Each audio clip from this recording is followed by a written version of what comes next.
All right, theoretically, we will see scheduled. What do you mean scheduled? It's supposed it's started already. Mute, edit video, out to channel, live, on please, and control room.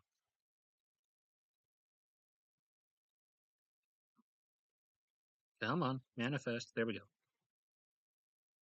Live chat. All right. So everything's working. To anybody who watches the recording video of this in the future, if you missed it, just skip ahead as usual, like the first 10 minutes or so. That's just going to be me meandering around while waiting for people to show up.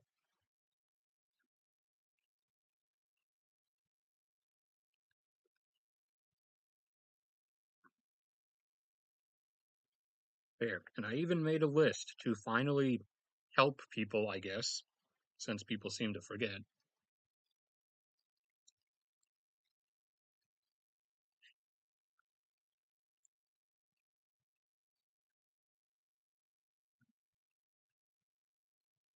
All right, we're going to need this. Unfortunately, let's have that ready. And check on random stuff while we wait. Did the rare earths update yet?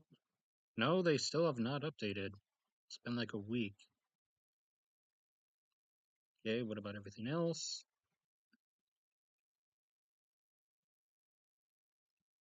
Not that much change since I last looked this morning or whenever it was.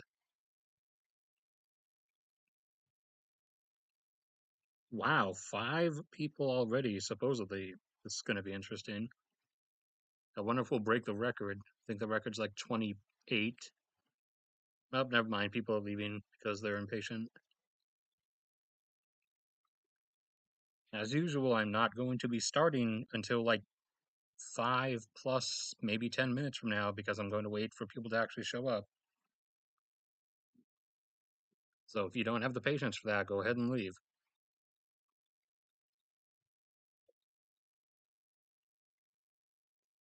All right, are there any images I want to pull up? Potentially, maybe. Uh, Actually, yeah, probably. This might help.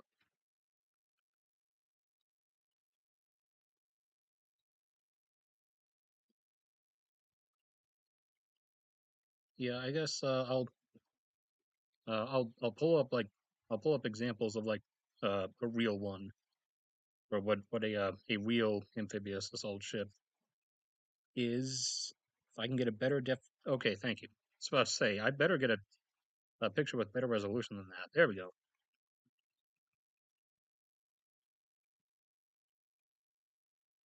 And then some other ones. Just amphibious assault ship in general.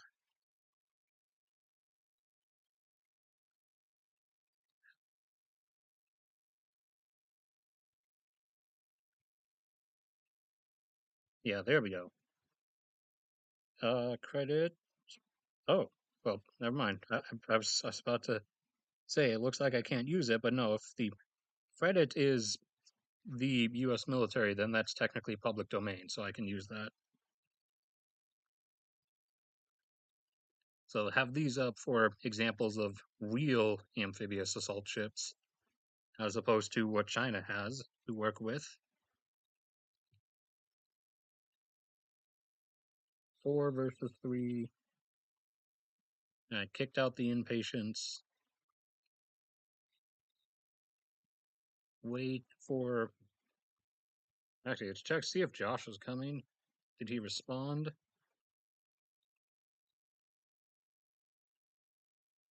Not yet.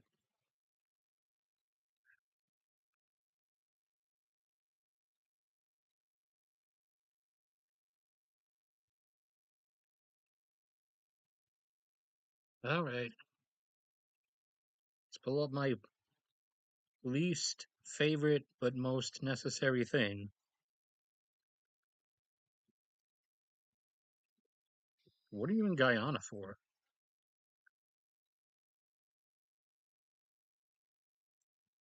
Zoom out, zoom out, zoom out, zoom out, zoom out.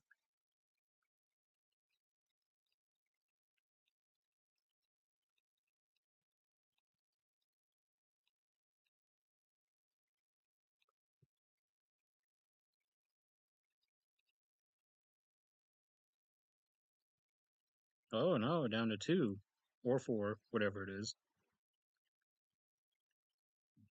Right. Check messages and chug some water before I actually start talking for real.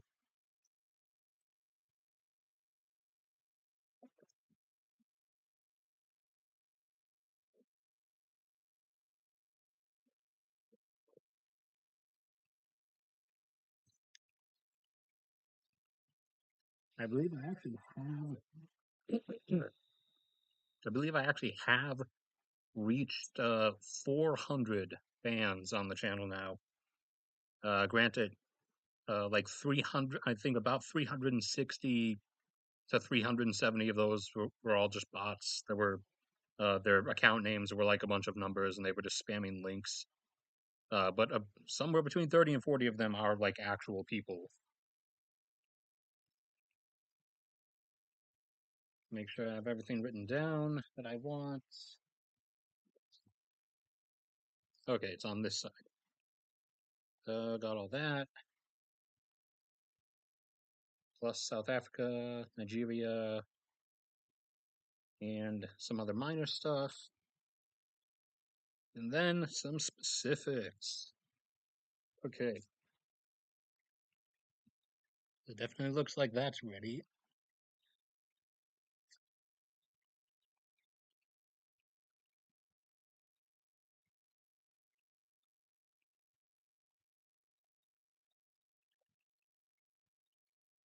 Check on people again.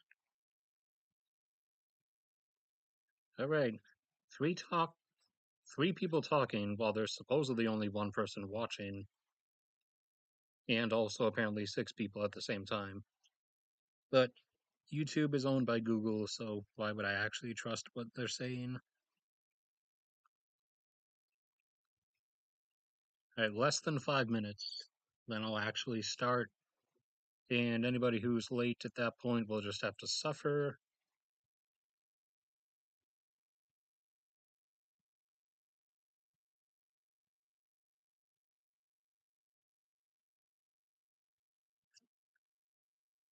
Right, is there anything else I wanted to pull up, or at least have pulled up initially? Uh, Anything I specifically wanted? I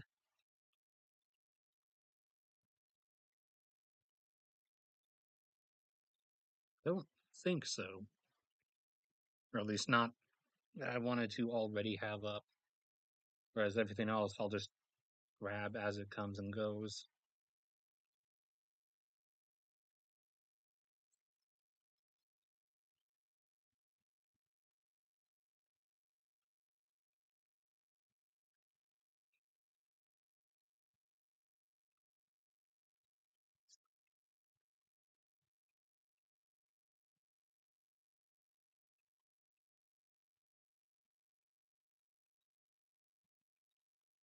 Uh, no, I'll talk how I want to talk.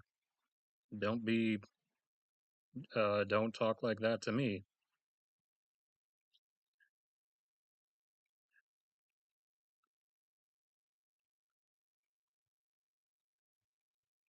Just unsub and leave, dude. See, there was something I wanted to make real quick. I'm gonna shrink this back down to regular size. All right. I'll do green, maybe. Yeah, whatever. I'll just do that. Or like this. Make some random pattern.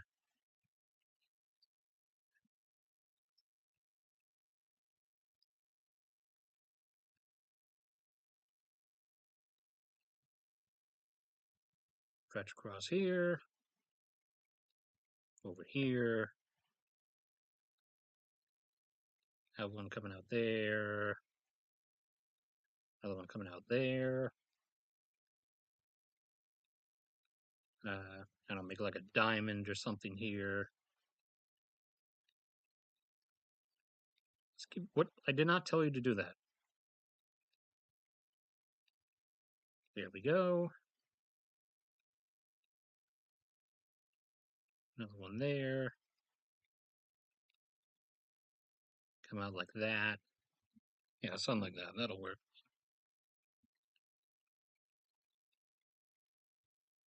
And I'll make this like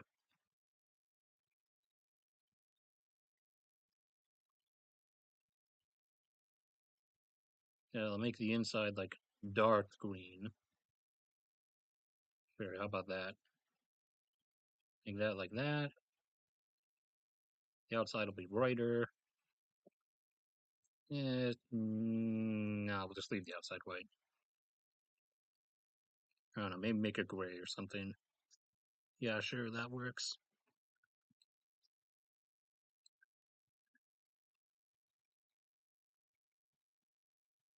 All right, 0 versus 7.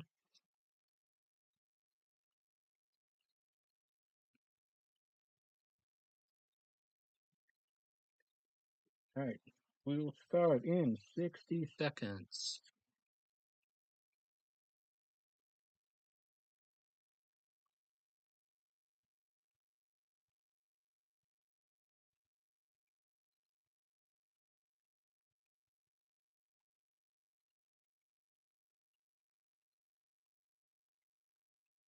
So, this weekend, this past weekend slash this past week, the everyone was freaking out and falsely jumping to the assumption that quote unquote this is it, that the invasion was about to start because China conducted another series of mass exercises on the coast just across the strait from Taiwan and naval maneuvers around the island of Taiwan itself. However, it was pretty dead obvious from the onset that this was not it in big, bold quotations. Because if it was supposed to be it, then it was it would have been beyond like immeasurably pathetic because uh, as as quoted on many Twitter posts in a very dramatic way, China had Taiwan surrounded by 11, by 11 warships. And as this is a literal pulled quote from a person trying to make this sound dramatic, yes, you heard that right. 11 warships have surrounded Taiwan. So that means absolutely nothing because that would do nothing and is insanely pathetic. Also, not even that was including. Sorry, that was not even like all destroyers. That was including the 11 warships thing was including some of their like small small like fueling escort via ships that accompanied them.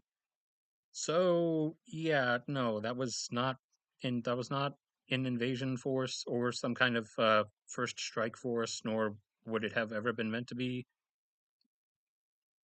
And also on shore in Fujian province across the strait, there was no gathering, no massing of forces. There was no like massive assembly of ground troops of and of combat vehicles, tanks, IFEs and AFEs, like there was last fall at the start of last fall when they did a practice run of force assembly, and there was a lot There were many waves of aircraft that came in and did intrusions of Taiwan's airspace. However, the numbers were still really not what you would actually see. So what this ultimately, there was activity in Fujian, but it was not massing of force to be like mounted on to amphibious carriers. It was it was practice setups and practice targeting acquisition for China's rocket force, which is like they have a separate armed forces branch that does their land launched cruise missiles and ballistic missiles. So that was just that was a practice run for like getting those launchers in fast and setting up and practicing to be ready to launch a land-based cruise missile barrage. And also, obviously, that was additional practicing for naval vessels in routing and uh, also, testing, continuing to each time they do a one of these simulations, they cross a little bit further beyond the line. And so, apart from just practicing for the invasion itself, they are also pushing it a bit to try to like gauge how far it will be before if they try to actually pretend when they do the invasion, like Russia did, that it is just another practice run, which you can't really do because when it actually is the real thing, there are like countless ways in which it's really obvious that it's the real thing. And also, us being the US plus NATO slash Maxo alliance members, like including, Japan, South Korea, and Australia, and that, although most of the satellites are primarily ours, we're constantly watching everything via spy satellites. So we kind of give heads up when it will be pretty blatantly obvious that it's the real thing. But they are still like practicing and trying to gauge like what will actually draw out a response from Taiwan. And also, since no matter what, Taiwan sends up fighters to intercept the various waves of Chinese aircraft that basically have just been coming down from up here and making passes along the strait, but on the Taiwanese side of it. They are probably constantly watching to see from where the combat jets emerge from the various bunkered hangars, trying at least to get as many entrances on record as they can before they actually make the pre-invasion attack, uh, whichever year they choose to do it. Which, as I said, this year is highly unlikely. Uh, I would put it at slightly elevated now, though, but it's still 15 to 25% chance. So highest probability is 1 out of 4 chance they're going to do it this year. But the highest likelihood is next year slash then 2025. 2025 probably the absolute most likely because if they are rapidly shelling out production wise as much stuff as they can as quickly as they can, then 2025 is the best chance of when they'd like have everything or as much ready as they could, slash being the middle ground between now and 2027 slash 2028, which is when we will have given Taiwan all of the modern US combat equipment stuff that we were originally not going to start giving them until 2027. But after Russia went for Ukraine, we decided to speed up that delivery to Taiwan. In uh, in fact, we have already actually given them several additional Patriot and Assam systems, which we originally, even on the elevated system, on the enhanced schedule, we weren't going to start giving them those until this year. Turns out we actually gave them to them sometime last year, and we'll be giving them more this year. And this year we were supposed to start giving them HIMARS under the sped up system, and potentially we already have, just hasn't been confirmed. And also, if we weren't even on the sped up system, we weren't going to start giving them Abrams tanks until 2025. However, it turns out we already started giving them Abrams tanks last year. So, China, as I've said before, is on a time crunch, whereas it would have been under the former schedule of us not starting to give Taiwan stuff until 2027. It would have been best for China to wait until 2027 because that's when they will have built up enough stuff to like stand a chance against the invasion because there's a lot stacked against them. I mean, even just the whole naval invasion aspect, and especially over such a great distance itself, is like a huge thumbs down in anybody's favor.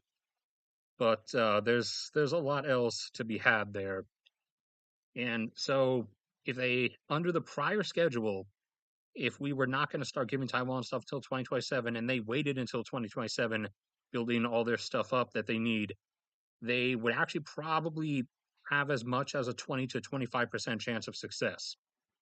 However, now if they don't go until 2027 when we've given Taiwan all of the stuff we're going to give them, their chance will be like negative 25%. Whereas if they went, say, like next year, maybe 2025, they would still have maybe a 10% chance of the invasion succeeding.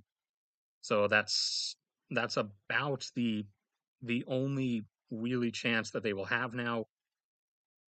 Also, I forgot on the other things of giveaways of why this was not going to be it. This is the middle of spring, so the Taiwan Strait here is in fall. It is a very calm body of water, and a crossing for the amphibious vehicles would take about 5 to 6 hours. However, in spring is the opposite. That's when the waters in the Taiwan Strait are the roughest, and a crossing for ships and amphibious vehicles would take over 10 hours, maybe as much as 12, depending on how rough it is at a given time. And thus, that would be twice as long that they are open to like incoming volleys of fire from initially like precision missiles from the island, and then once they're close enough, just from regular artillery fire from the island. So that is and also that would be additional time Taiwan would have to send their high speed mine layers out along the coast and drop as many of those. I forgot what the specific name for like marine mines is called, but they don't entirely look like World War II anymore. It's not entirely a spike ball like a flail on a chain that's anchored to the ocean floor, but it still kind of looks like that because there's like mechanical stuff as to why, but they're not as spiky as they used to be. They used to just straight up look like medieval flails, but now they're kind of more low key about the spikes, but the spikes are still kind of there.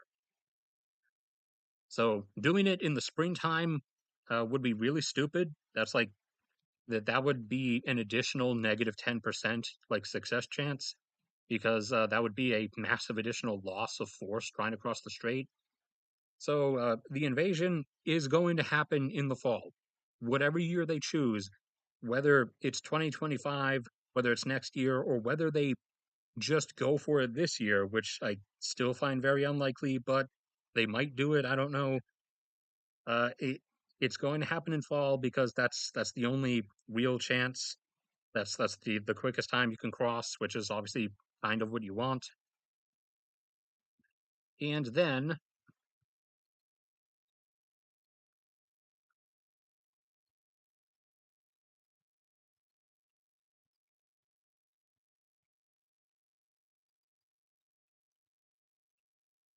blah blah blah blah blah blah blah. Uh, never. Okay, you're being really mentally dense. Uh, People like you try to tell me the same, try to feed me the same line about Russia and Ukraine. No, this is going to happen. You're really underestimating empire restorationist fervor, which is now gripping literally everybody.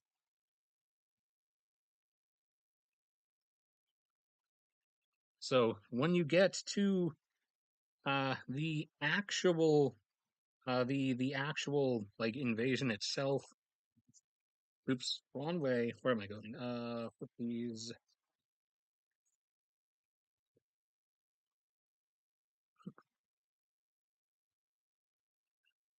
the first aspect is the the whole amphibious assault ship stuff. So these here that you see, these are some of the U.S. examples. These are actual amphibious assault ships, which are big, wide, hollow at the waterline ships. That on the inside there, they will have usually like 10 to a dozen rapid landing craft vehicles, which are the larger versions of the type of things that you saw landing at D-Day in World War II. And they will file out from here, and each one can usually have a tank on it plus several dozen troops, or it can have a couple like infantry fighting vehicles or armored fighting vehicles plus a couple dozen troops. And so those will then stream out, offload onto a shore, come back, and there will be additional troops and vehicles inside the ship itself that will then load onto those vehicles again, send an additional wave. So, yeah, China is a bit lacking when it comes to that. Whereas us, for example, we have a lot. China has three, two of which are known to be functional. The third of which is theoretically functional, but it's a bit questionable, kind of like Russia's supposed aircraft carrier that tends to spend like 2 years in maintenance for every 3 months that it spends in service at sea. So they don't really have a lot to work with in that regard, and uh, also a full blown amphibious assault craft here also has the upper deck. Where what are you doing?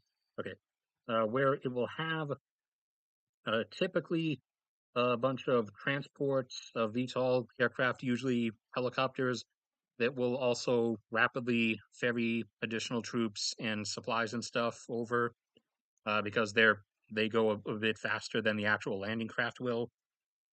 Now, when you step down from these, then you have things that look like they basically just look like ships, and they don't have the actual capacity that like amphibious assault carriers do.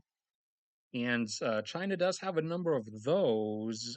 However, still not that much. They have eight, and those kind of things, the ones that are smaller and are kind of more just like big hollow ships instead of hollow carriers, can only carry four of those of the actual landing vehicles, and don't have like helicopters or anything. And the ones that are ships, the smaller ones also don't have like a bunch of can't carry a bunch of extra tanks and troops on them that the landing vehicles will come back and get more of and then bring to shore.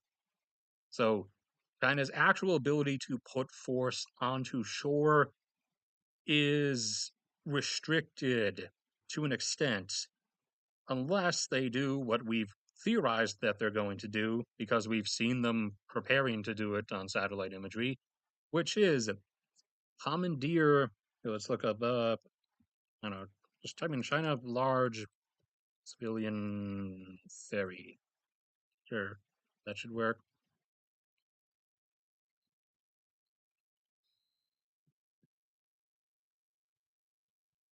Yeah. So stuff like that, though that's a really horrible image. Why does nobody have photographers? I get like ghosted and turned down for photography jobs because I don't have a master's degree in photography But then, like, official business sites like Nikkei Asia or like news channels and stuff produce photographs like this. What is this? But even that is horrible. What is this? What are you people doing? Do you really just look for the whole master's degree thing and don't actually like ask them for proof that they have skill in taking a picture? How do you actually like hire someone who takes photos like this? All right, but anyways, so they do have a large fleet of civilian ferries that we have already quite literally seen them practicing using.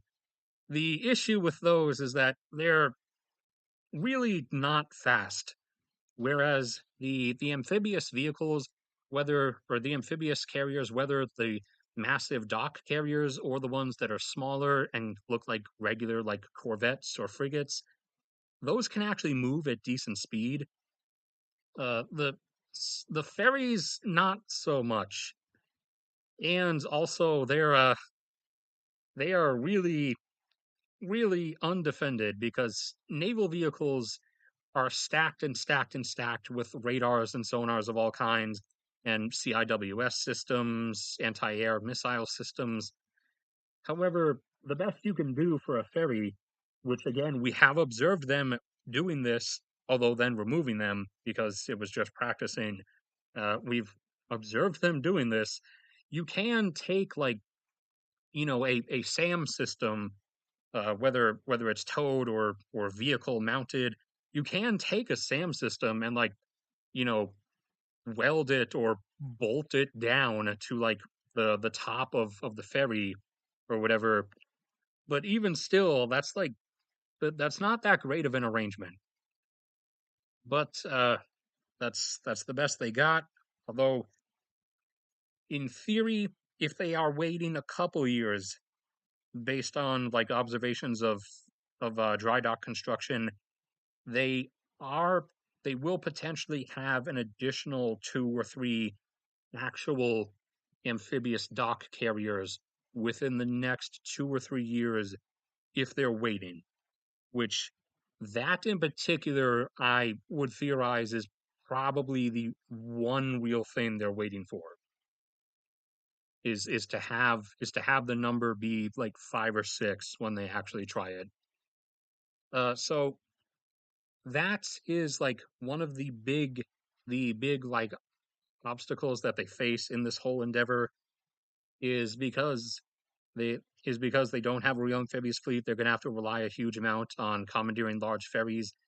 Even bolting down SAM systems on top of them, they are still going to lose quite a bit just in the crossing. And so that's going to be pretty interesting.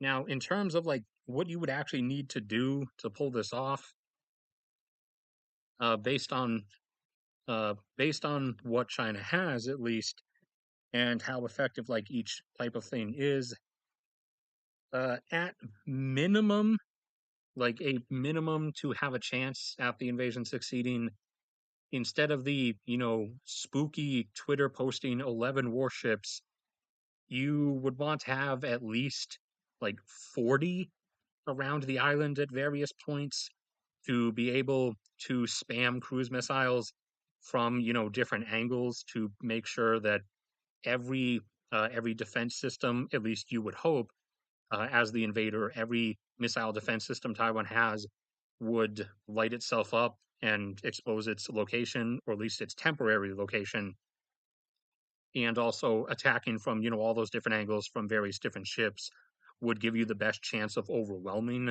their missile defense system and actually hitting some of the targets you want. And you would not just have one of your carriers out. You would want to be using they can only use two. The third one has been constructed, but it's not ready yet. Now, actually, also, if they wait until next year, at least, then the third one would actually be ready to use. You would want at least two, have one sort of up there, another one down here ish. Not actually necessarily to use to send aircraft to strike Taiwan. The point of the aircraft carriers would actually be a bit of a bigger thing. It would be a sort of slight speed bump because I'm trying to assume China's not as stupid as Russia and doesn't believe like its own internal propaganda that it would crush and decimate the U.S. in combat. The point of the aircraft carriers and their sortiable fleets would actually be a slight stalling measure slash early warning system if the U.S. actually, in case the U.S. actually did start sailing or flying aircraft from like say Okinawa or something towards Taiwan, then that would be, that would offer a, resistance engagement and, give some stalling efforts while China regrouped and decided like what they want to do, whether they want to call things off or whether they want to just go all in and double down. So that would be the actual point of sending out the aircraft carriers, not to use their aircraft against Taiwan because that would have no real additional effects on top of like sending aircraft from the mainland across the strait. So that would be the point of those, and that would be why you'd want both of those, actually preferably all three, if they wait until next year, that is. And then on top of that, uh, you will need your entire amphibious fleet since it's so small. I can't say, use this portion of it. You need the entire thing. However many civilian ferries you can muster, I would say if they're all as large as like those we looked at in the pictures a second ago, you would need at least 20 to 30 at like bare minimum to be reasonably managing this because you also have to account for the constant increase in supply runs as opposed to actual like additional vehicles and troop deliveries. And then on top of that, you will want to, I would send as a minimum 20 20 subs to do a like scanning hunt of the strait and surrounding waters for Taiwan's subs. Taiwan only has four subs. However, they are really good at even though they weren't designed to be quiet, they have modified them a bit, and they are actually really good at keeping them quiet and keeping them still. That's their whole idea is literally just to sit in a spot when everything starts, and then just immediately start emptying their entire torpedo arsenals on whatever section of fleet happens to pass them by. Although uh, they would probably, despite what you would think, they would probably not actually waste their torpedoes on the amphibious fleet incoming. They would actually want to take out like the warships and stuff, the China's destroyers, to reduce the amount of like actual precision missiles that China was able to use. So you would want to send at least like 20 of yours on China's end to, fully sweep out and try to like poke those subs out before stuff actually gets going. And then for a full neutralization in your mind as a Chinese like military planner, assuming that like all your stuff's going to somehow hit, you would want to not do what Russia fumbled and did and have an opening volley of about 2 dozen cruise missiles. You would want to have an opening volley over the course of like the first day of, again, for a minimum, assuming, which is like assuming like a high rate of actual hit as opposed to intercept, you'd want an opening volley over the first day of like 1,000 or so. That would actually get you some results as opposed to, a couple dozen. And I'm also being generous to China and assuming, unlike Russia's cruise missiles, China's missiles actually have like some accuracy and don't tend to miss targets by like at sometimes up to an entire kilometer, just landing in the middle of farm fields, a whole kilometer away from the aircraft runway that they were targeting. But I'm going to give China the benefit of the doubt and assume that their designers are like somewhat competent and their missiles will actually hit their targets. Then uh, you're going to need at minimum probably 600 combat aircraft in constant sorties, which is about half of China's effective air force. Because Taiwan, and again, that's a minimum number. If you want like optimal invasion strats, if you like your goal is really for this to succeed, then you would have to send literally everything. Because Taiwan, one of their largest strengths is that they are one of the biggest like SAM surfaced air missiles. They are one of the biggest SAM system fortresses on the planet. Yeah, let me look at some of the stuff. Yeah, they have literally uh th- they have uh they have hundreds that are known, including Patriot systems and now also NASAM systems, their own Skybow system, literal hundreds and hundreds of Sea Sparrow systems, which are normally on ships, but they have a modified version that they have mounted on military trucks, and also they have what's the name of that? What's the name of the one that's mounted? The shorter range one that's mounted on Humvees. Avenger. We handed them back in the 2010s. We handed them like countless amounts of Avenger systems, and they also have we also before this wasn't a post-Ukraine thing. This actually happened before. We loaded them up with Stingers like long beforehand. But similar to what we rapidly did with Ukraine just before Russia invaded, except over a longer period of time because this was in the past, we also have like just piled a mountain of Stinger systems on top of Taiwan. So in terms of like density in terms of like I guess you could say like how people usually do like population density measures. In terms of air, what are you doing, mouse cursor? In terms of air defense, Taiwan probably has like one of the densest air defense concentrations in terms of SAM systems on the planet because it has such a huge amount of them just crammed onto this tiny little area. So you're no matter how much you send or what you send, the China will take like substantial aircraft losses during this. No matter how things go, that's completely inescapable.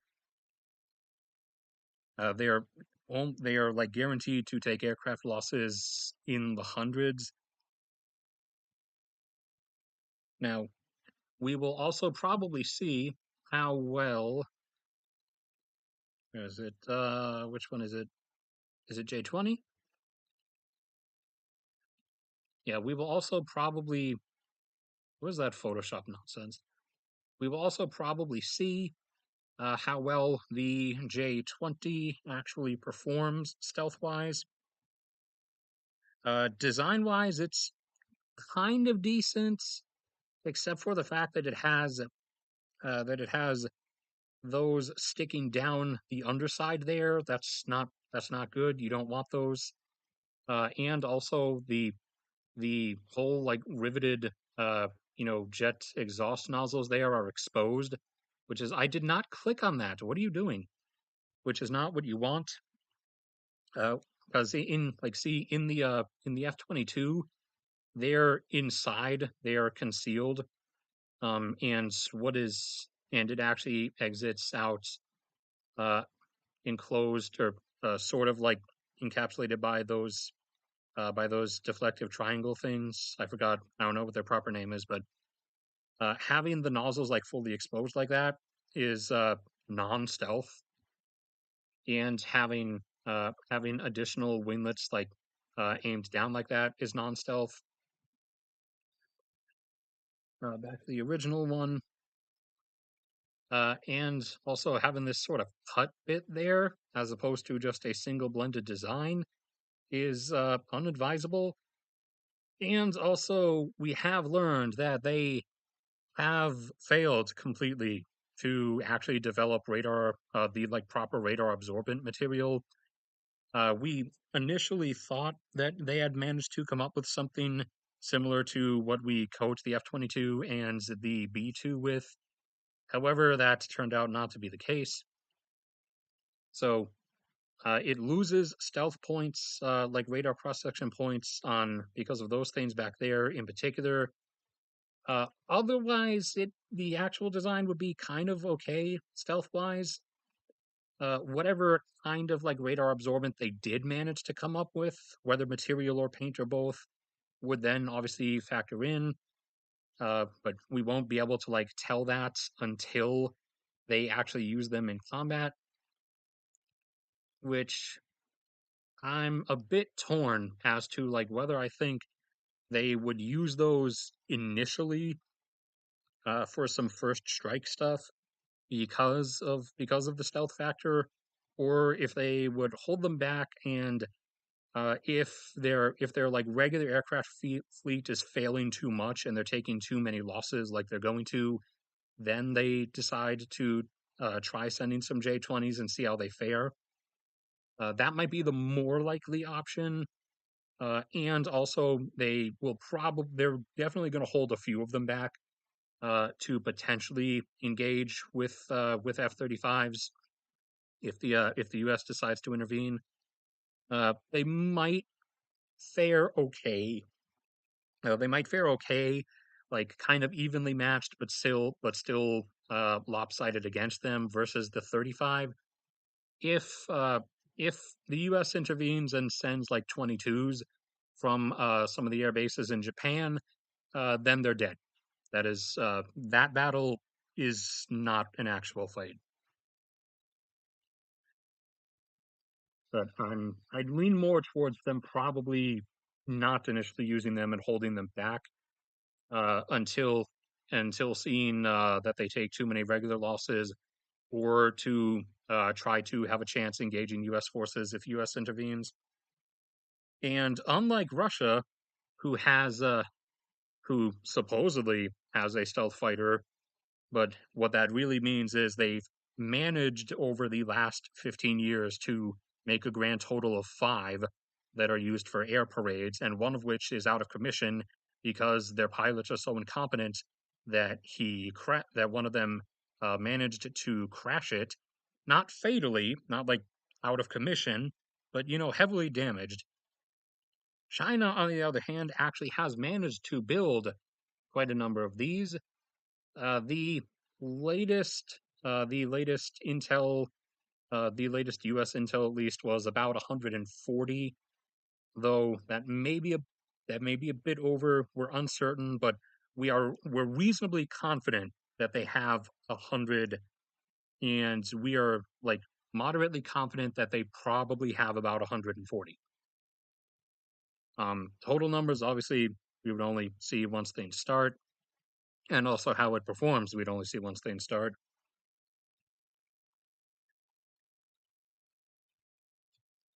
Check chat.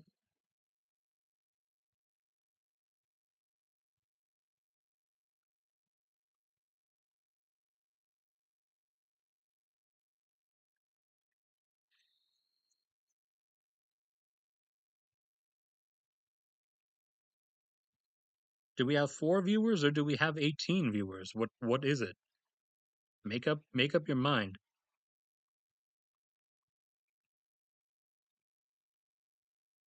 And yep, why are you trying to like project? Why are you trying to project like this is some kind of rational business decision? It isn't.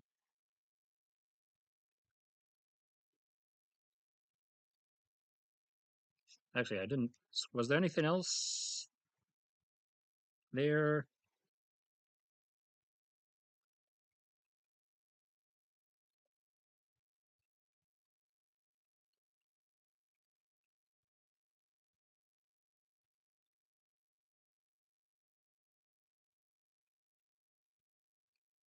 Why are you assuming that they are basing this on computer rationale and logic? That's not what humans actually go for. The thing that they want is the thing that they have always wanted. They want the reclamation of Taiwan and also their other former imperial territories. That's the same thing that Russia actually wants.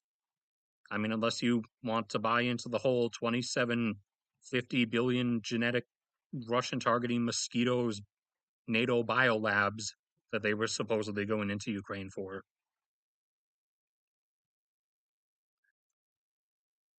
You're operating on an irrational decision. On an irrational assumption that humans act based on rational things. They don't. I mean, unless you're going for that assumption that unless you're going for the assumption that a lot of politics bros seem to go for, which is like I don't know, the CCP is so they're so technical, they're so analytical, they're so rational. Oh, they're not swayed by human things like emotions and delusional desires. No, they are, and also they're not smart. They're actually really dumb.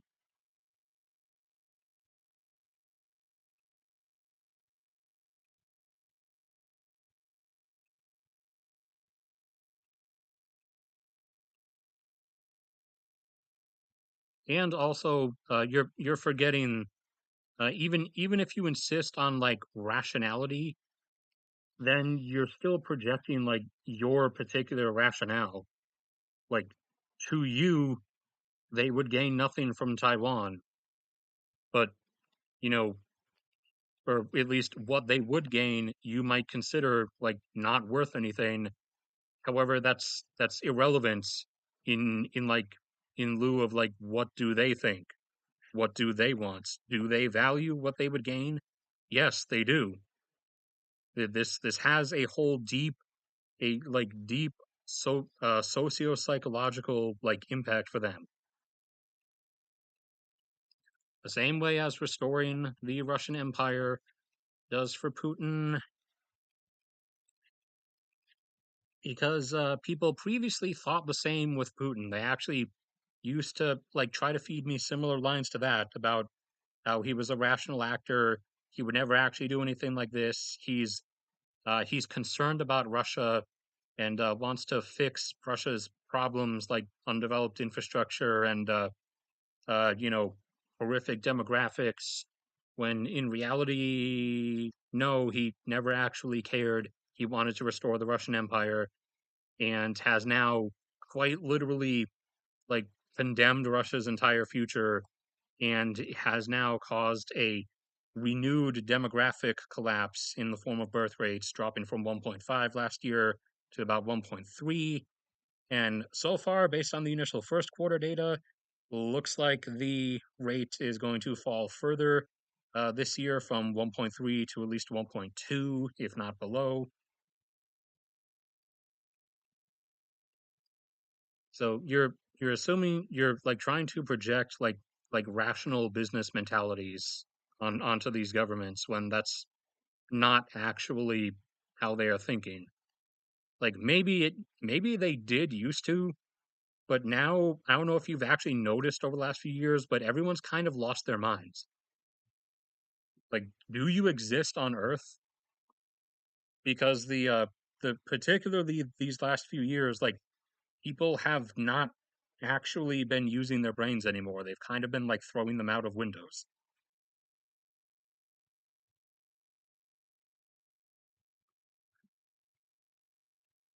Test on the peas.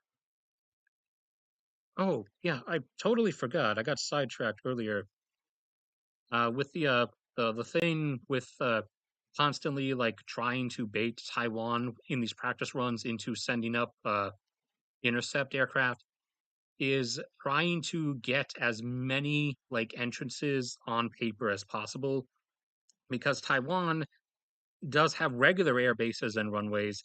However, they also have a huge internalized like bunker tunnel aircraft system in their mountains where you'll have a setup like here's like I don't know where the mountains meet level ground. You'll have like an internal like system where a lot of aircraft tend to be kept and multiple different like bunker tunnel pathways wide enough for aircraft or multiple aircraft obviously and like multiple different entrances and exits that they can go out of, some of which are like not runway length but enough length so that they then emerge with like just enough room. But they have multiple like sets of these around the island.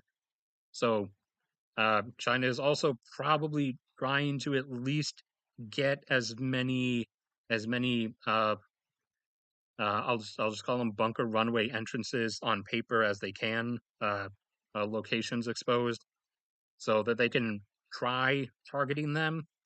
Although the stuff inside is pretty hardened, so the only thing like targeting them would actually do is if you target the entrance specifically, you could get it to crumble and like cave in and be blocked a bit.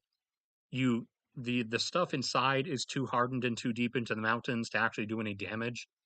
So that you wouldn't be able to like harm the aircraft and the infrastructure inside itself.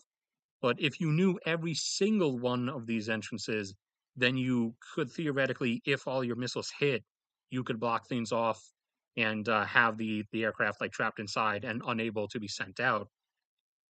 However, Taiwan isn't stupid enough to each time they like bring aircraft out, when they do bring aircraft out from their internal mountain stuff, they're not stupid enough to literally like each time use a different one of the entrances so that they slowly hand China like every single entrance slash exit location that they have.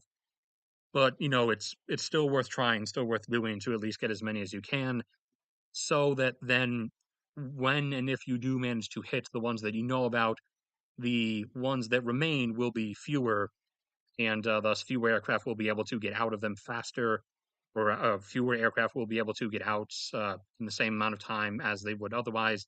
And then you can also, once the ones that you previously didn't know about are exposed during the actual invasion attempt, you can then attack those and block those off and hope that those are the only ones and there's not still more after that. But I'll leave that up for the moment, just in case. Let me see if I had anything else on this list here specifically.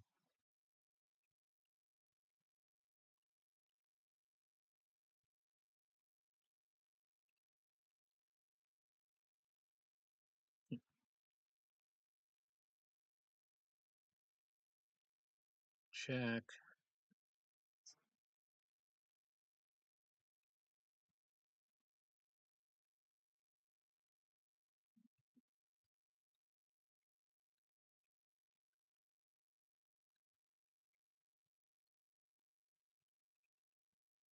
And I don't think there's too much more in that line of stuff. At least that's uh, massively critical.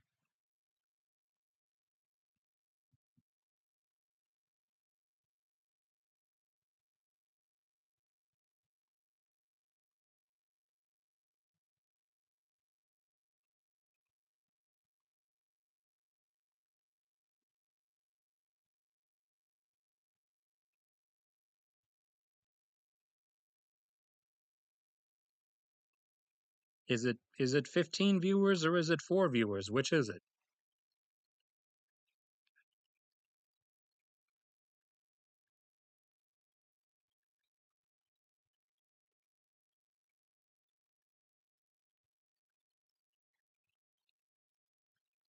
All right, so we'll diverge away from that.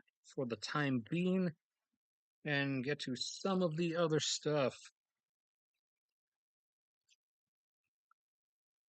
So, we had some more interesting developments in another one of the Falling Bricks members, that being potentially, depending on how things with Russia go or how quickly, potentially the actual soonest member to sort of faint and pass out on the ground.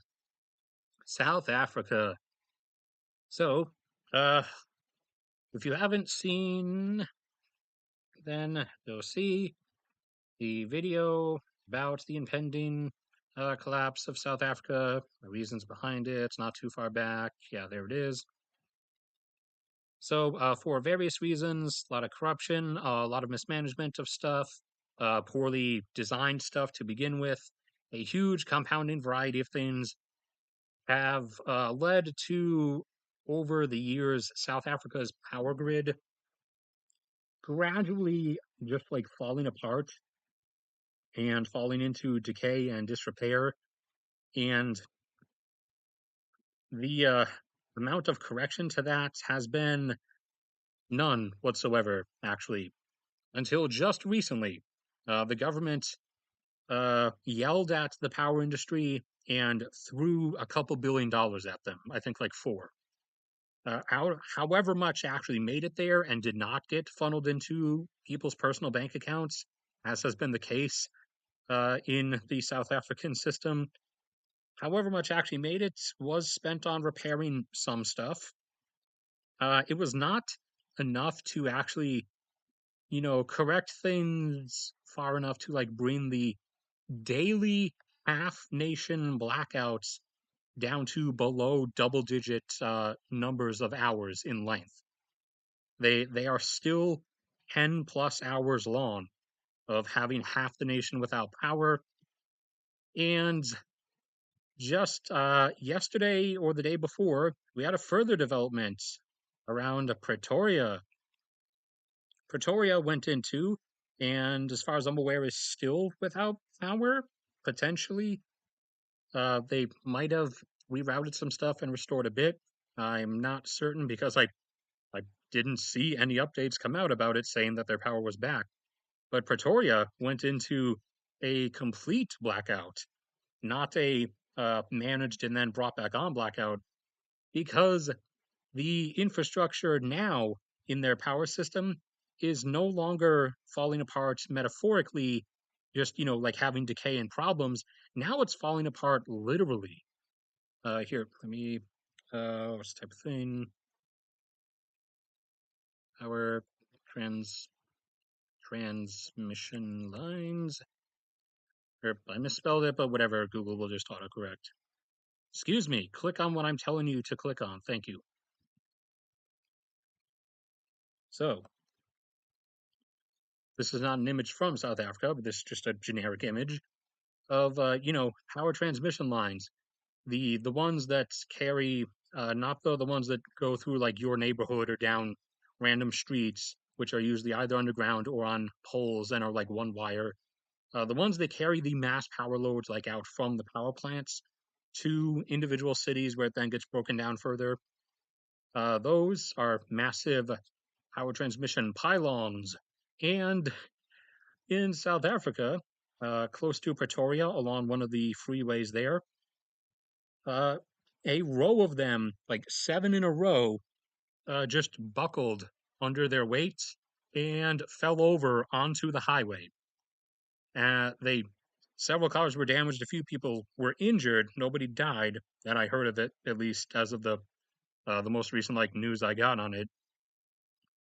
But the key thing here is that seven of these just uh, you know just fell over onto the highway, ripped the wires out of themselves, and everything went falling down, and thus cut Pretoria from power.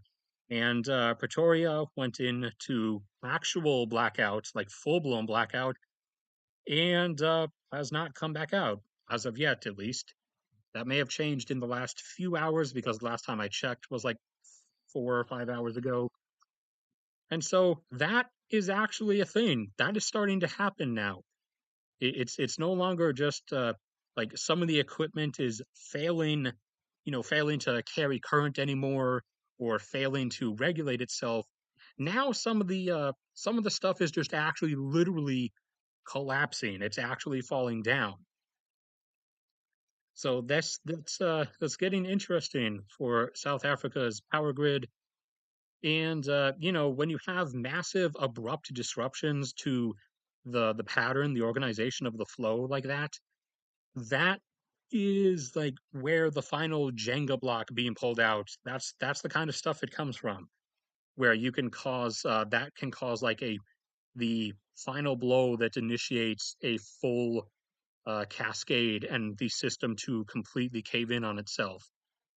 And if you have a like complete national power grid apps like fully shut down, like completely fail, a restart and reinitiation of the system at minimum take like 3 weeks, most of which is planning and preparation because you have to make sure that you dial up the various power plants. You start rolling up the generation unanimously, like in sync with each other, and you make sure that you're doing it at the same rate.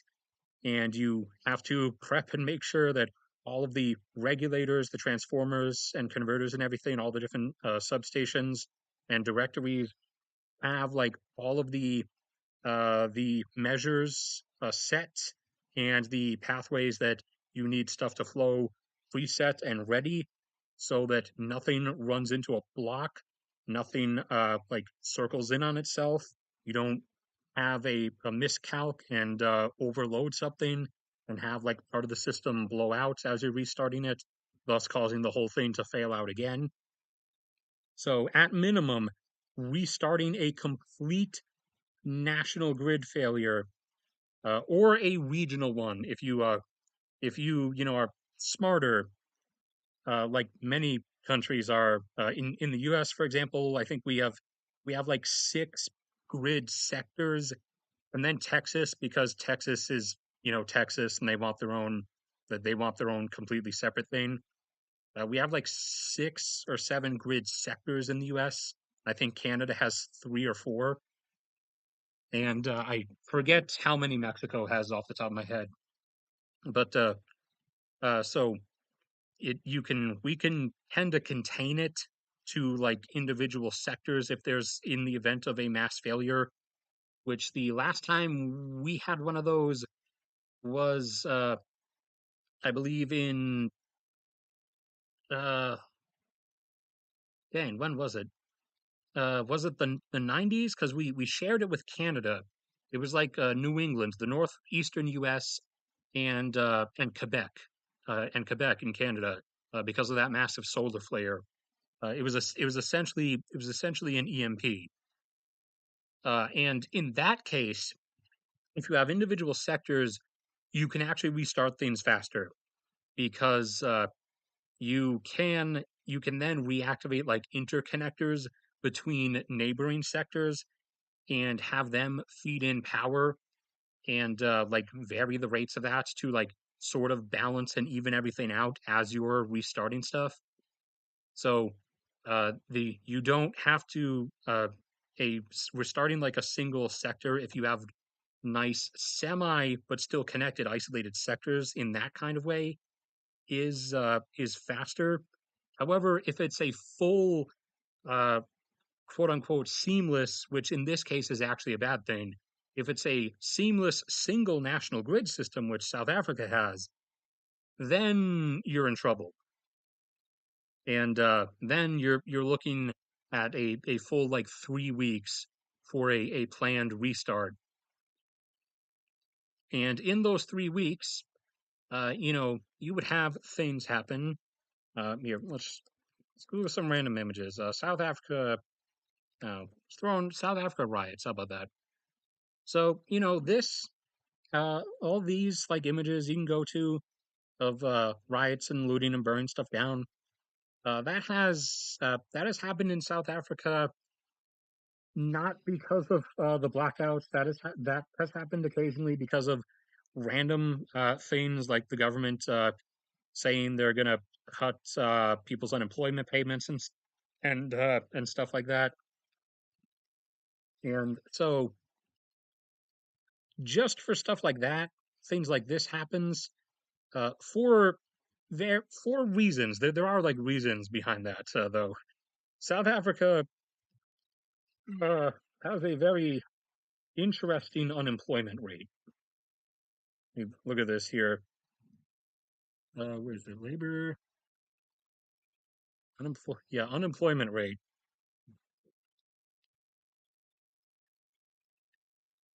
Yeah, South Africa's unemployment rate is interesting and has gone up, although it has gone down over the last year or so. However, the decrease is starting to level out here.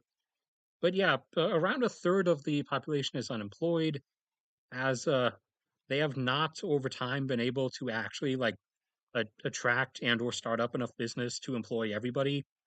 And recently, over the last several years, as you saw the trend ticking up, businesses and industry have begun leaving South Africa for various reasons. Back in the later 2010s, they were starting to leave because of the droughts, especially around Cape Town, because the droughts and near complete depletion of the water reservoirs kept happening off and on. Refill, complete depletion, refill, complete depletion. So that was already kind of like pushing some businesses out because it was becoming so unreliable. And then over these last like 5 years, as the power grid has really deteriorated, businesses and industry have started pulling out en masse because, you can't do business or industry in a if you constantly have like half of a country without power for like 12 hours a day any given day. So they've been leaving, and that's been driving the unemployment rate further up from the 20% it used to be down by like 5 years ago up to now over 30%. So there is quite a lot of anger and resentment in the population against the government. And since the initial like foundational cause of their power grid issues is because of corruption in the government, it is anger that is rightly held because this is actually the government's fault. So the people would kind of just lose it if the grid went completely. They would just lose it, and I mean, because that wouldn't just be the lights are out. If the grid goes completely, then just everything stops. Like government services and things, like it all just stops. And then it gets interesting, and you would have stuff like this, except way worse, because there's like nothing to hold it back at that point. And I mean, they might. Well, actually, they would because they already did during the previous riots. They would probably deploy the military, and military, in the South African military, in the dark, alone with limited communications, and thus, limited functional orders, would start getting kind of shooty towards the rioters and protesters, which would then make the situation even worse, which would then ferment into anarchy and chaos. And so that plus the not trusting South Africa to restart its grid on its own, that all would culminate into my proposal that it is really likely that the outside world, in this case, as opposed to like say when Sri Lanka collapsed last year, their like power and services and everything was off for like 2 months. Uh, the outside world would actually come in to help South Africa because one, the situation will be out of control. Two, we don't trust South Africa to be competent enough to restart its power grid. And three, we're too dependent on South Africa. Like 70% of the world's platinum group metals, which are critical for cars and computers and industrial catalysts, come from the Limpopo province right there. And then about half of the world's chromium supply, actually, sorry, down to it's less than half now. It's down to like 40% because thankfully Kazakhstan has been upping their output. but still around 40% of the world's chromium supply comes from South Africa around here. And then also still about a third of the world's manganese supply comes from South Africa around there and reaching up into that arm there between Botswana and Namibia, both of which are critical for making steel, which is critical for, the existence of our civilization.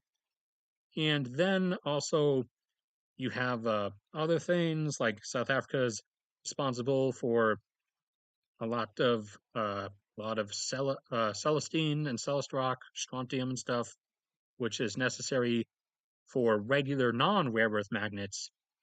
So the magnets that are used in like regular regular motors that don't need like super high efficiency. So that's needed in that, and also in like radiation shielding stuff.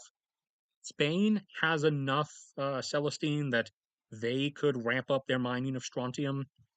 However, South Africa that would take a little bit, and actually it would take like a year or two to expand rapidly, because a lot of Spain's stuff is underground in their mountains, whereas a lot of South Africa's stuff, in every regard, except for their gold mines and their diamond mines, which are deep underground, but a lot of the stuff in South Africa is on the surface open pit, so it's a lot easier.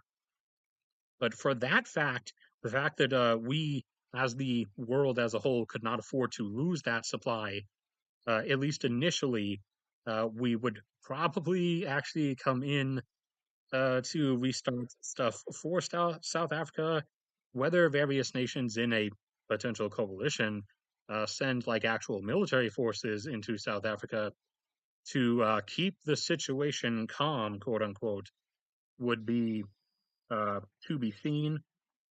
Now, this whole event obviously would, slash, if it happens, because it's looking more and more likely, I hope you see like it's actually going to, this situation would, slash, will sort of like, give us a slap in the face and drive us, the world as a whole, to actually, looking elsewhere and trying to source as much stuff from not a single supplier as we can, just as we previously did and are still doing with the whole China rare earths issue.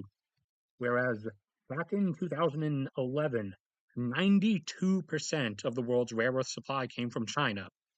Now that number is down to only about 55 or 60%, with huge mining output increases in the US, mine startups and production increases in Australia, and stuff beginning to come out of Thailand and Vietnam.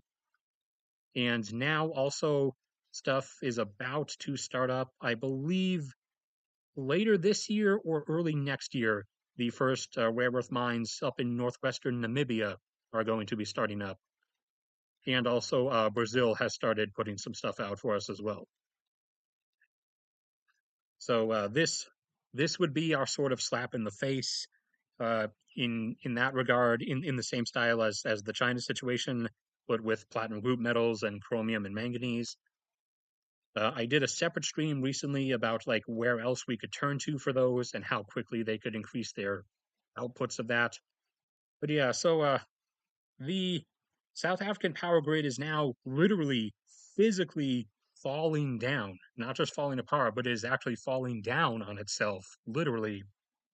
And so the complete failure of South Africa is drawing ever closer and ever more likely. Check here.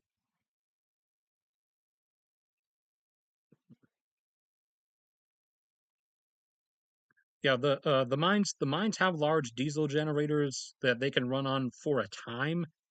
However, they have a limit with that.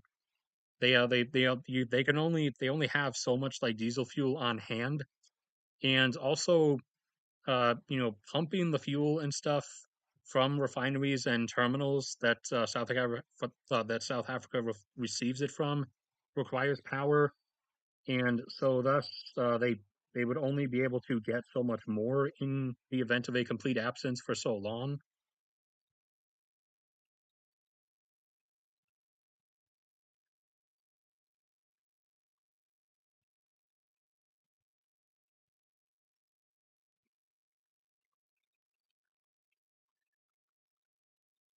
Lebanon's actually still like partially intact, though. Lebanon never went completely down. Sri Lanka went completely down, and then had everything switched back on after about like 2 months. Trying to think who else has gone completely down in recent history. Uh, I'm completely down. I mean, well, Syria multiple times, Afghanistan multiple times, uh, Somalia plenty of times. Although they weren't uh, they weren't really on exactly like to begin with, so you can't really hold that one too much. I don't think. Rwanda back in the 90s completely went down. After the whole civil war and genocide stuff. Uh, no, nothing new. What the heck is -1 viewer? How is that even possible? And then we move on to Nigeria, where their power grid is okay, but their social situation is kind of not. So Nigeria has always had problems up until recently, up in Borno State and also in Kano states up there. They always did have problems up in those two in particular with armed gangs, Islamic militants, kidnappers, mass rapists, all kinds of stuff.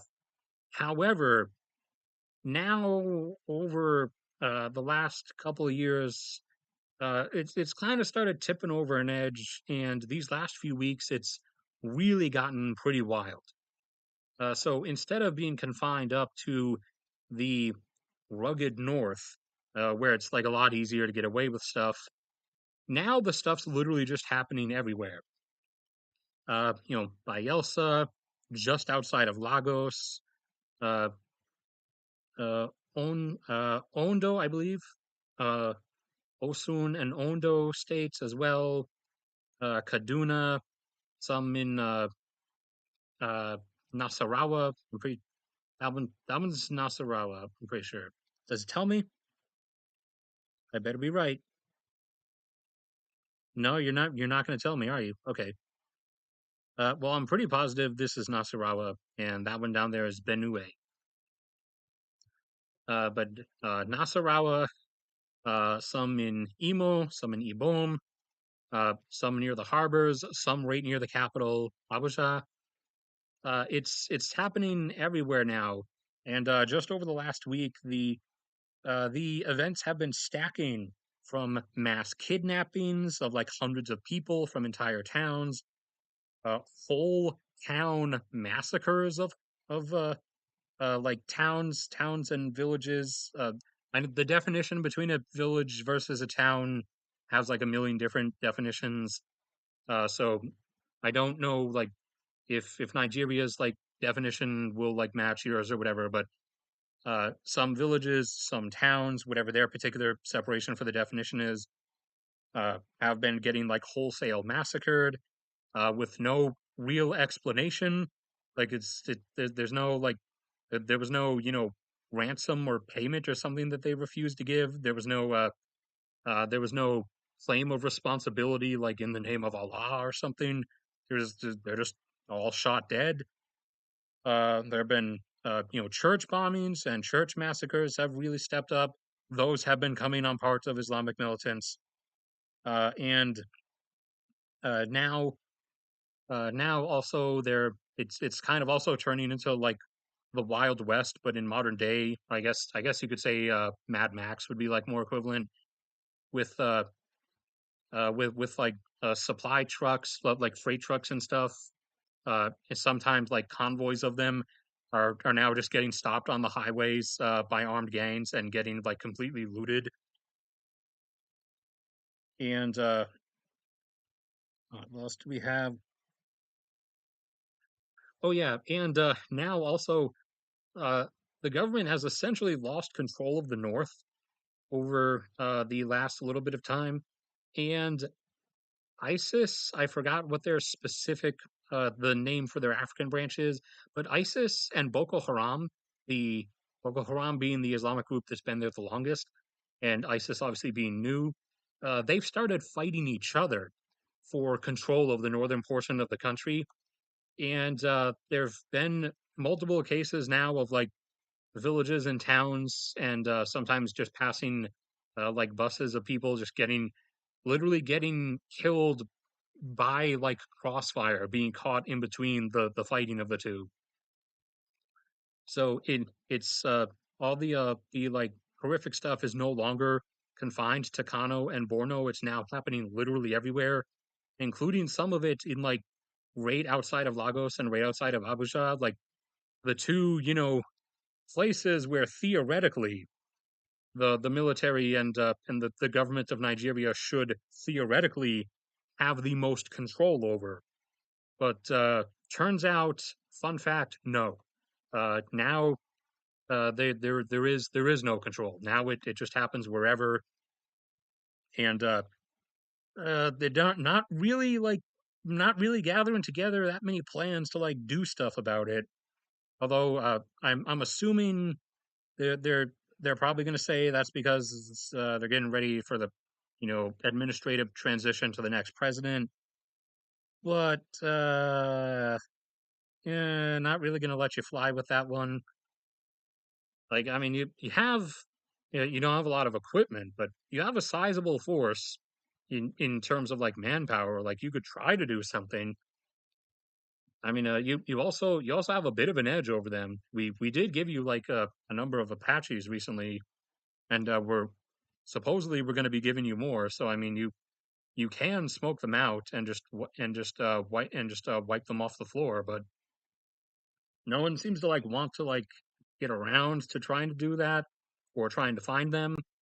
And the suspicion is, and is probably correct, that the uh, the part of the reason for that is a lot of the officials in the government are likely receiving some like portion of the cut from the revenue that a lot of these groups make, especially those like robbing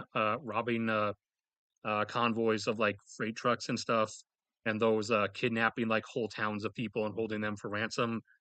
Some of the politicians are probably, and the Nigerian people have long been accusing them of this, and the accusations are obviously boiling up now.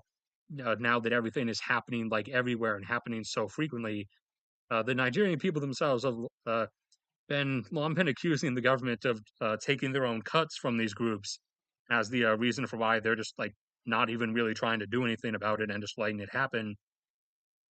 And is that the case? Probably. I would say like 95% chance that is probably some portion of what's going on. Some degree of incompetence also, and just the usual like apathy and the usual apathy of politicians plays a part as well. The fact that to even be a politician to begin with, you have to at minimum be a sociopath, and if not a full blown psychopath. Uh, Exceptions are exceedingly rare, not just like the normal type of an exception rare. So yeah, you're either a sociopath or a psychopath to begin with if you like actually go high up into politics. So a mix of taking their own cuts and incompetence, and also most of them don't really care about the actual Nigerian people themselves, anyways, because politicians in general, like I just said, don't really care about anything other than themselves and their own careers. Or if it's a poorer place like uh, if it's like a poor place like Nigeria, not necessarily their careers, but setting up some system of getting payments of some kind, not necessarily from criminal gangs, but potentially from embezzlements, personal cuts, personal like corp cut deals, but just setting up some way for them to exist post term in some form of quality of life above the even better off portions of the general population. In places like the U.S. and Europe, it a lot of it also gets more like career oriented, or like not with like not just the money, but like being obsessed with the career itself.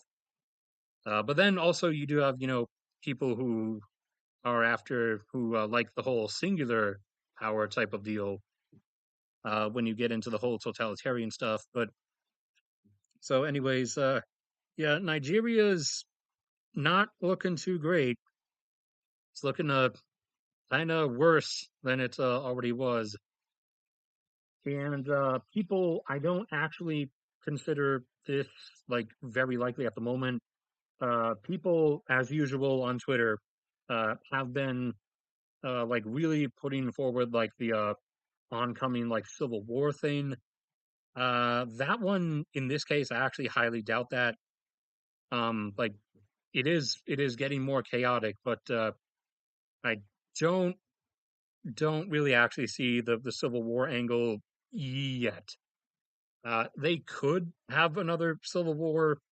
Like I have elevated that in terms of like my outlook and stuff, or my outlook on stuff into the 20 to 40% chance category, as in this is something that could happen now, as opposed to before I really didn't even consider it.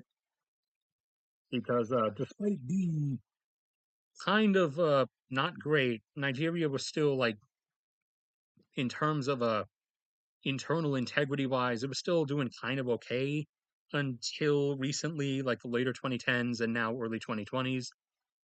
So now that actually is coming into like a possibility range, especially because as things have gotten worse, as it's turned down really bad, the old like ethnic slash also the religious North versus South divides have really started springing back up in Nigeria, with several cities seeing like massive mob clashes with each other between, say, like Ibom groups and the Oyo or Kwara groups. I don't remember particularly which one the clashes were with. So the old like three-way split is starting to emerge because of how bad things are getting, but it's not like a guaranteed thing that's going to actually like fully manifest and boil over into like some kind of actual internal conflict. But if it does, the general divide is Ibom, the Biafra region, the I believe Kwara or Oyo over here in the southwestern region, and then much of the north is mixed different groups that uh, don't have that much against each other and are kind of more like Islamically united, and have issues with the South because the South is predominantly Christian. So, ironically, by these rivers here that sort of form the split, this one here that comes and has this split here that splits it off into three different chunks is the general like area divide where things tend to be.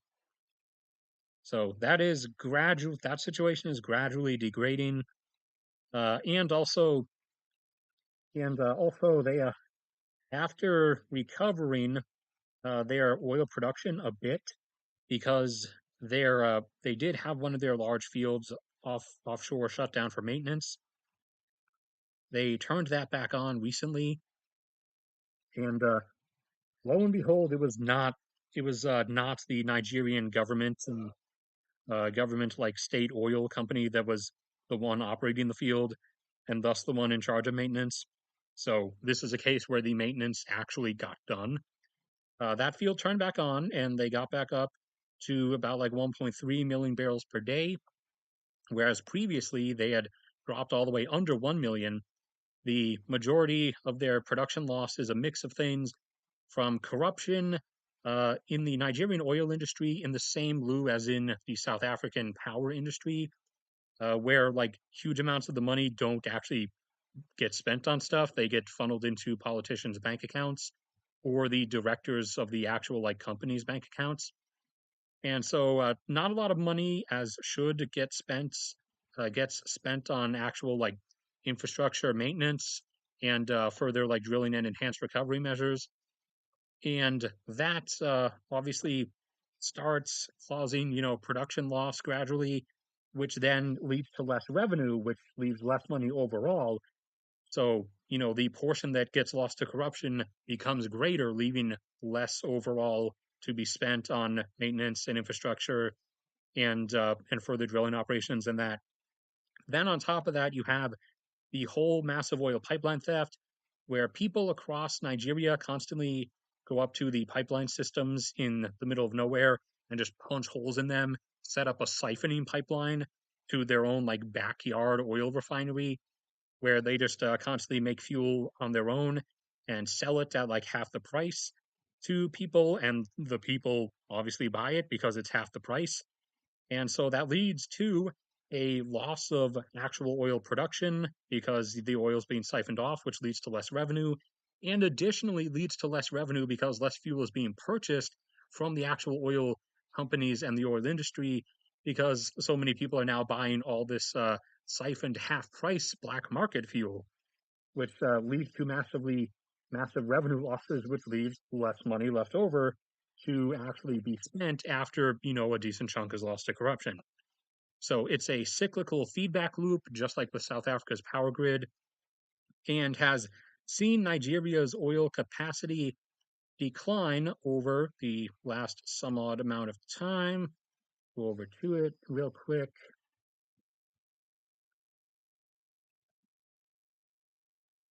Nigeria, trade, crude oil. Yeah, they got down that low. This was the restart, and that was the February numbers. The March numbers for the graphs usually update around the middle of the month, but you can see over the course of time, I believe 80s was the Civil War, I believe, so that's what that was about. Then things are brought up like this. It was okay until their price collapse after the recession restoration, and then from here you have the degradation from all the various issues I just mentioned. Brief drop from the Boko Haram massive bombing on the pipeline network, restoration and continued drop from at first that massive drop was the production cuts after the price collapse in 2020. However, their lack of inability to restore their production is because of degradation of the system. And it turns out 1.3 is the most they could bring it back to after reactivating that one particularly large field offshore. And as of the newest numbers, the numbers for March production, they have resumed continuing to decay. I'm going to say decay instead of decline in this case.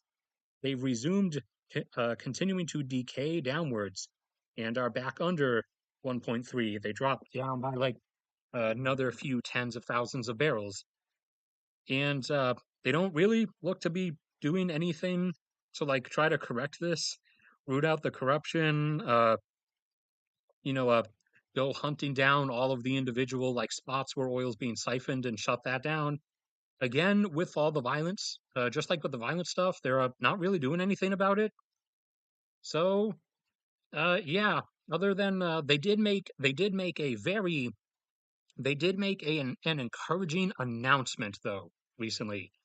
They made a declaration that they are going to uh, somehow try to expand their production capacity up to 3 million barrels per day over the next few years by some means. You know, I don't, I don't know. They're just gonna do it somehow. Nothing about like tackling the corruption or stopping all of the oil pipeline theft stuff, but they did make a declaration that they're gonna raise their capacity to 3 million barrels per day somehow. So I'm sure they'll get that done. I'm sure that'll happen. But that's the situation with Nigeria for the moment.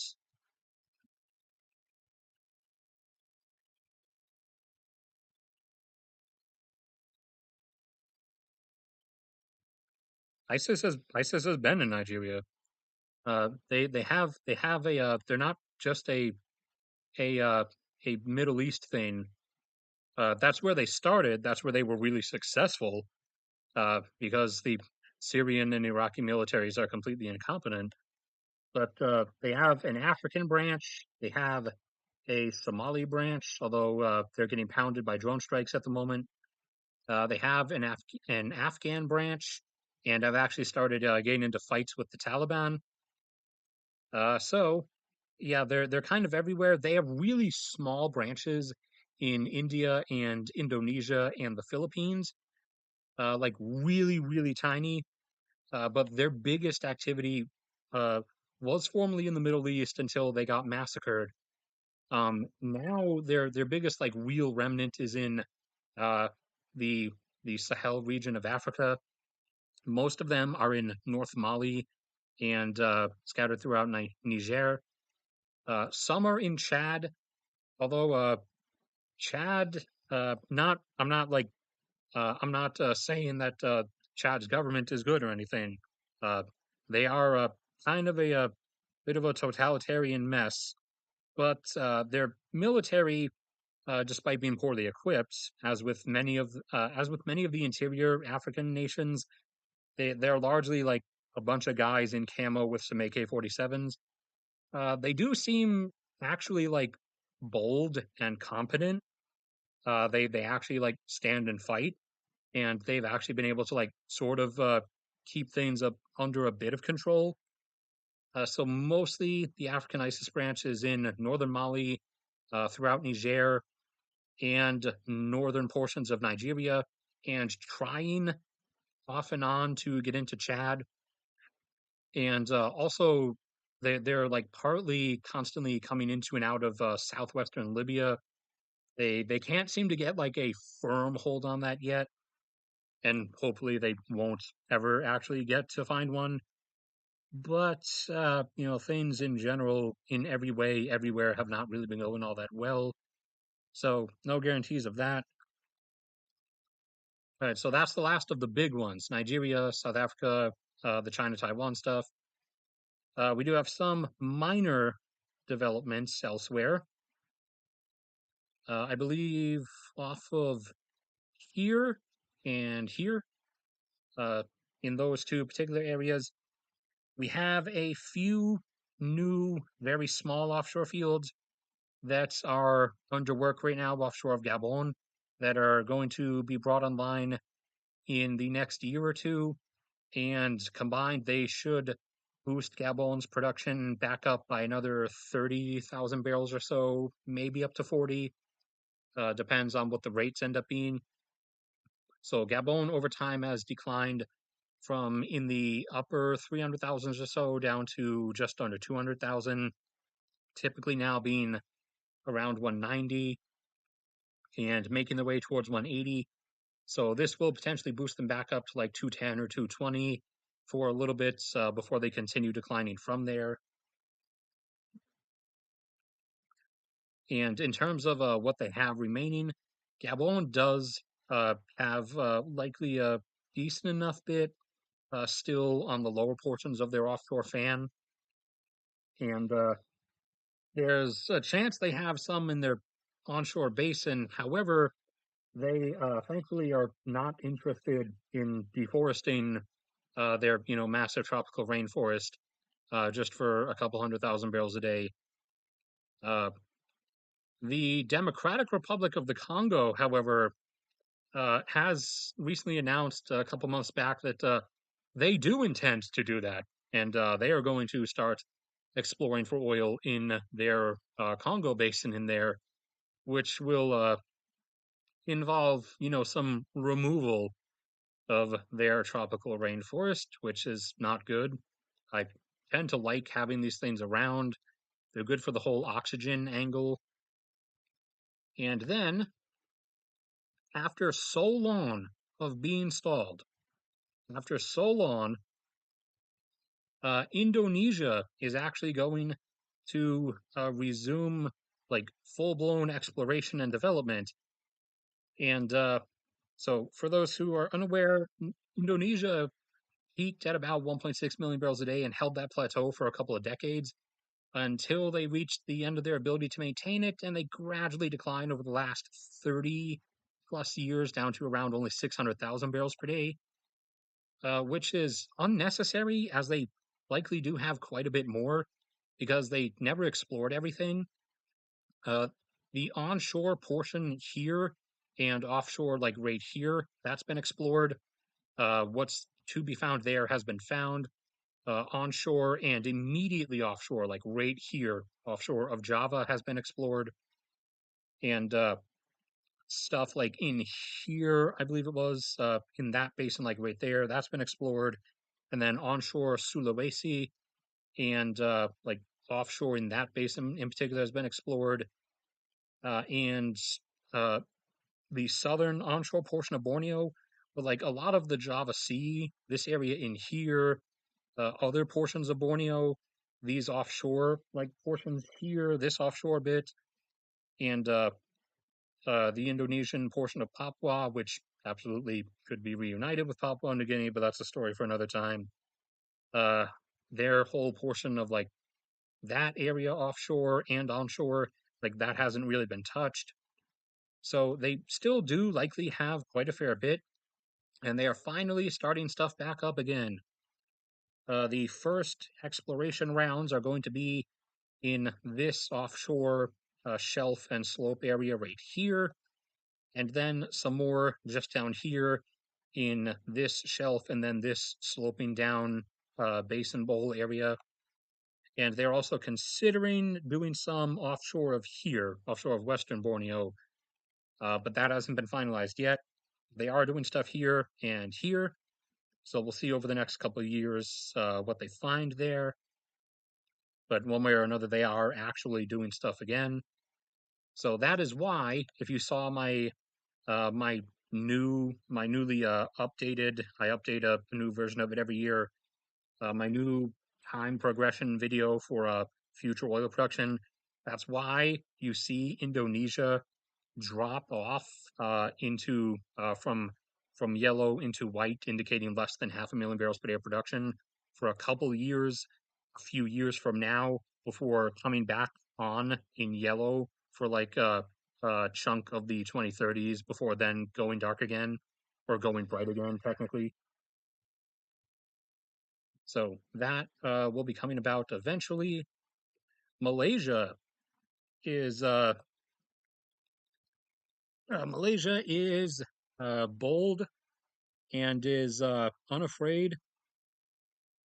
They have fully declared that, as they should, since this right here, that's kind of that's kind of right next to Malaysia, and therefore should be Malaysia's.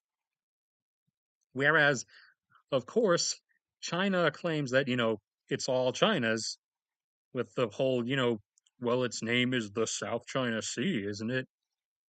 So China even recently wanted to claim that the large gas fields offshore that Malaysia's found around here, they wanted to claim those as being theirs because it's the South China Sea. It has China in its name.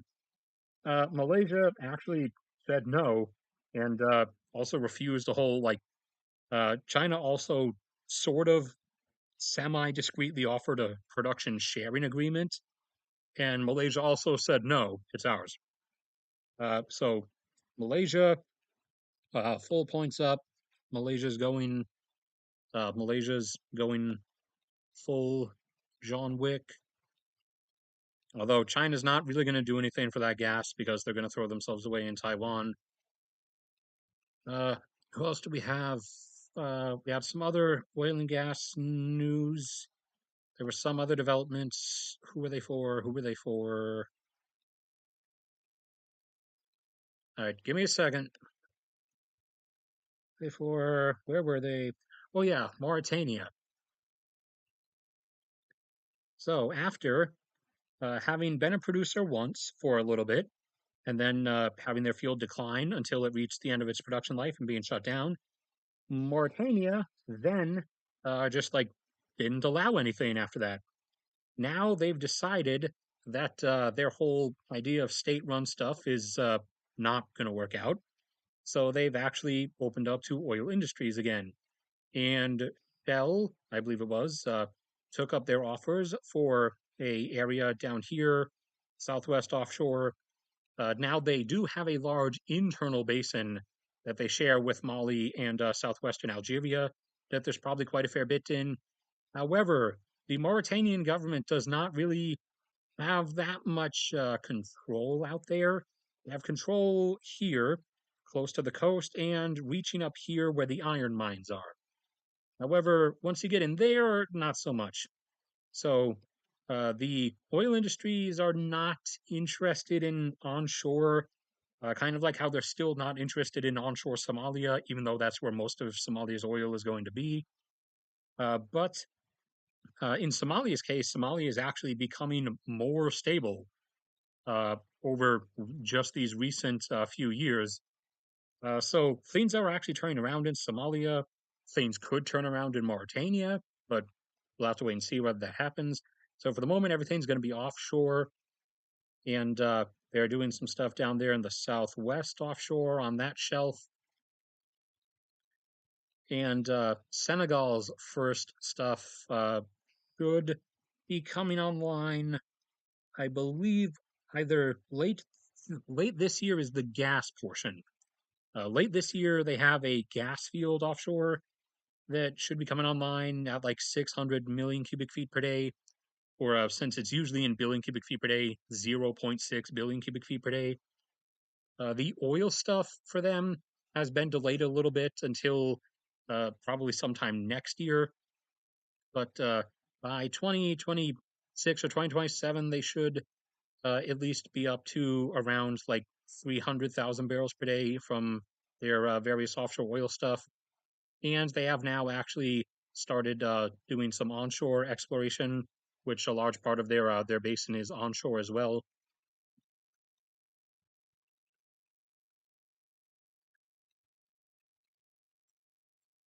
Who else do we have?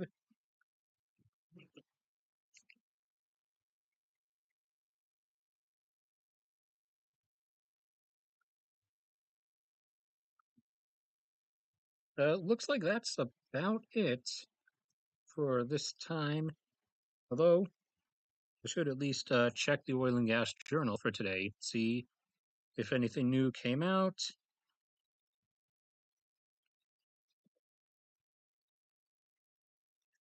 Uh, Gas plant for the Malaysian stuff.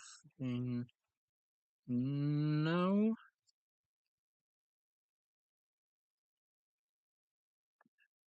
Oh, yeah. The I totally forgot. Once again, as we keep doing so, back up home in the state I should be in, but I'm stranded outside of, we found even more oil on the North Slope as we keep doing, as it is insanely prolific. So, as we keep, gradually stepping our way westward and more slowly eastward, but as we keep stepping our way westward and now southwards as well from Prudhoe Bay, since the mountains curve down here, we keep finding more stuff. The Willow project was approved to come online, so that will soon boost our production by 120,000 barrels a day, which will put us back up over 600,000. And then Moosehead 2, the sequel, will come online in the next couple of years. That's another 60,000. And we just found another one in this area between these two rivers here that looks like it will be a 40 to 50,000 barrel per day potential field. However, it was just found, so development time for that, based on how we usually do stuff, is likely about 5 years out. But anyways, that's still another 40 to 50,000 barrels a day that will be added to Alaskan production eventually. And we're still working on expanding like the pipeline network and stuff out, and eventually getting stuff laid down for Smith Bay up there, which is the really big one. But that's been delayed a little bit. A lot of the delay came from the price collapse in the wake of COVID back in 2020. So originally it was looking like Smith Bay 2026 maybe, after the delay from the low price period, it's now looking more like Smith Bay 2028, 2029, hopefully. But yeah, we did find that new one up there once again. And that is about it in terms of all that stuff.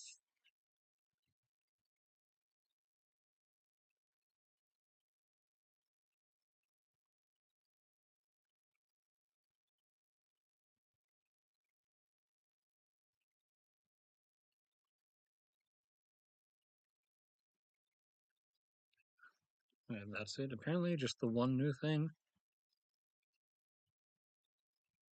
And now, as it is another month, as I promised I would do. So, like I've been saying for a while, there's the whole angle, whether I do it like covered in a stream or do a video. There's the whole angle of BRICS falling apart as a group of rising dominant economies. Uh, I'll eventually do the only one member of BRICS will survive in its current form, and parentheses, no, it's not China. I'll do that eventually, but now expanding on the Maxogir's approved acronym list of rising nations that will actually rise. Whatever acronym you decide to form out from the letters yourself, that's up to you. But I revealed a month or two ago that uh, one of them is Kazakhstan, and now, especially with how things are swinging away from their previous arrangement, that is coming into being. And well, I mean, this is going to be over the course of like a long time, but another one, and especially now after a rearrangement of things being cemented, another one, the second member of that list is actually Algeria, to the surprise or not surprise of some people or no people. So there is a K and there is an A in that acronym. Now, for me, temporarily, I will be phrasing that as AK, as a callback to my homeland here, since AK is our abbreviation for Alaska. But there is an A and a K in the acronym, uh, as the name is not actually going to be Max Ogier's approved acronym list of rising countries that will actually rise. But yes, there are others. There is a K and there is an A in the list, at least so far. And third one I will reveal next month, maybe if I feel like it. But that will be it for this one, as there's nothing else really. Granted, with how things usually work, something massive is probably going to happen like the instant I log off. But that's going to be it for now. Did Josh ever show up? Wait, where's the scroll thing for the chat? Oh, I have to use the arrow keys. Okay. Dang, I think Josh is dead. I'm gonna have to check and see if it's dead, or see if he's dead. Unless he messaged me back while I wasn't looking.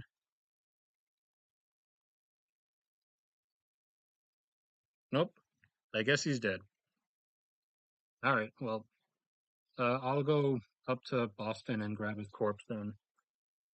So that's gonna be it for this one. Thank you everybody who came, and I will see everybody around next time.